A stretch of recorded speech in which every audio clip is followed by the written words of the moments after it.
Lesson 4 है wonderful world और इसके पोइट का नाम है विलियम ब्राइटली रेंड्स। इसमें फर्स्ट क्वेश्चन दिया हुआ है what is the attire of the अर्थ।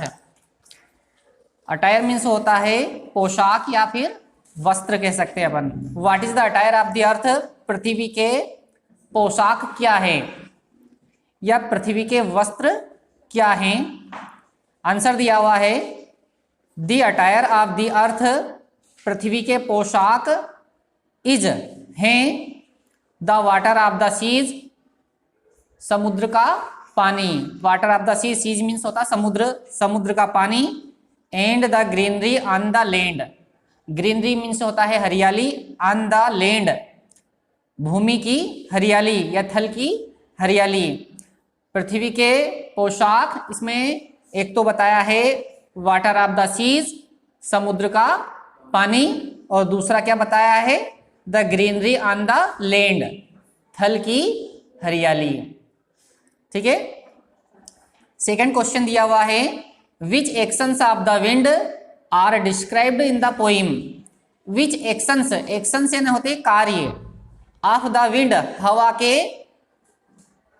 कार्य, आर डिस्क्राइब्ड, डिस्क्राइब्ड का मतलब होता है वर्णन करना। इसमें यहाँ पर सेकंड फॉर्म थर्ड फॉर्म दी हुई है, वर्णन किया गया है इन द पोइम, कविता में हवा के किन किन कार्यों का वर्णन किया गया है।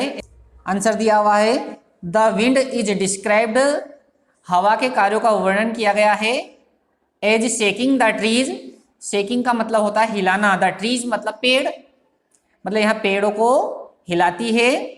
मूविंग ऑन वाटर, मूविंग का मतलब होता है चलना, ऑन वाटर पानी पर चलती है। And making the wind mills work, यह पवन चक्कियों को चलाने का काम करती है।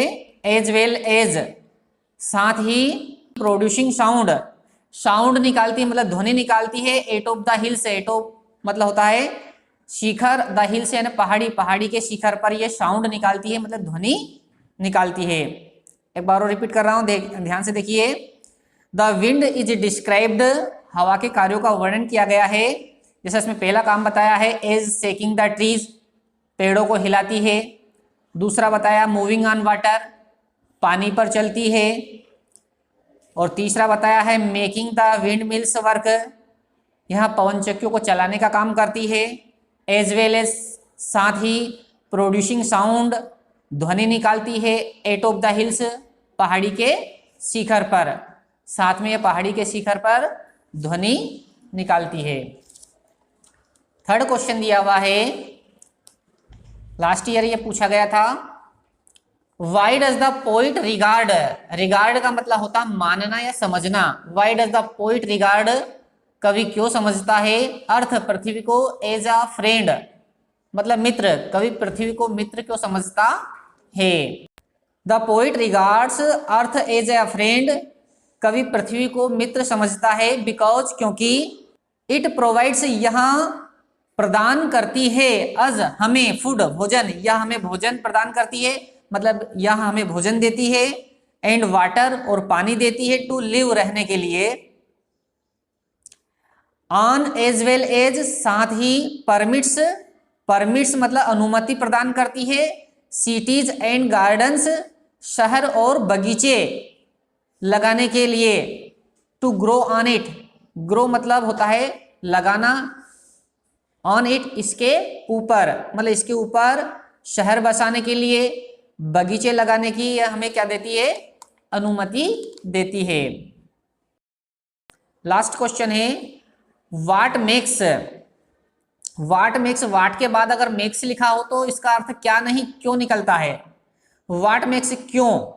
द पोइट थिंक, कवि सोचता है the man is God's greatest creation, कि जो मैन है या जो मनुष्य है इज गॉड्स, गॉड की या ईश्वर की ग्रेटेस्ट क्रिएशन, ग्रेटेस्ट यानी सबसे बड़ी, क्रिएशन यानी रचना, सबसे बड़ी रचना है या सबसे महानतम रचना है। कवि क्यों सोचता है कि मनुष्य है वो ईश्वर की सबसे महानतम रचना है। आंसर दिया हुआ है द पोइट थिंक्स, कवि सोचता है the man is God's greatest creation, मनुष्य ईश्वर की सबसे महानतम रचना है। बिकॉज क्योंकि ही इज दी ओनली, क्योंकि वह केवल एकमात्र है। वन हु कैन लव, जो प्यार कर सकता है। एंड थिंक, और सोच सकता है।